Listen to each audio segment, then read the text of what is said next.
Hello everyone, मेरा नाम प्रज्ञा है और मैं बिहार डिस्ट्रिक्ट के रहने वाली हूँ। आज मैं इस वीडियो में आप सबके सामने मिथिला के नाम के इतिहास के बारे में कहूँगी।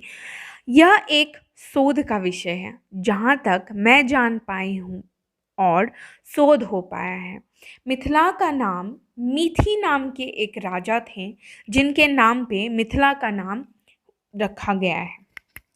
मिथिला की भूमि पहले दलदलीय भूमि थी, तो मिथिला के राजा भूमि को सख्त बनाने के लिए नदियों के किनारे तीर की आहुति दिलाया करते थे, जिससे भूमि सख्त हो जाए। इसी तीर की आहुति के द्वारा तिरहुती भी इसका नाम पड़ गया। तिरहुती एक भाषा भी है जो मिथिला के लोग बोला करते थे। पहले मिथिला के लोग संस्कृत बोला करते थे, फिर प्राकृतिक भाषा बोलने लगे। मैं एक प्राकृतिक भाषा का लौकिकी भी प्रस्तुत करना चाहूँगी। यह 100,000 वर्ष पुरानी लौकिकी है।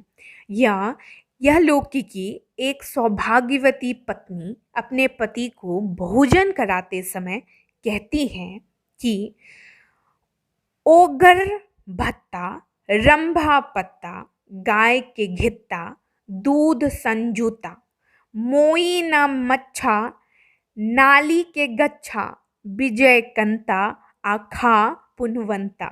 इसका मतलब हुआ कि ओगर भत्ता मतलब अपने घर का भात, रंभा पत्ता, रंभा के पत्ता यानी कि केला के पत्ता भोजपत्र पे, गाय के घित्ता गाय का घी, दूध संजोता मतलब तुम जो संजो के मेरे लिए दूध रखी हो, मोई न मच्छा मतलब माछ, नाली के गच्छा मतलब नाली से निकाला हुआ माछ, तो उसके बाद विजय कंता आखा पुनवंता मतलब विजय से तुम आओ लाओ मेरे लिए और इसे आप खाएं।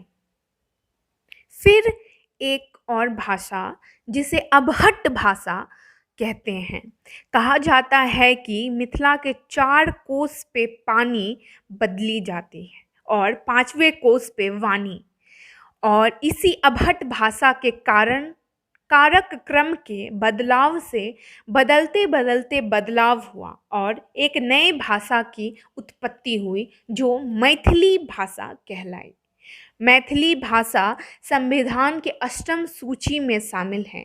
अष्टम सूची के 22वें भाषाओं के एक हैं जिसका अपना व्याकरण भी है।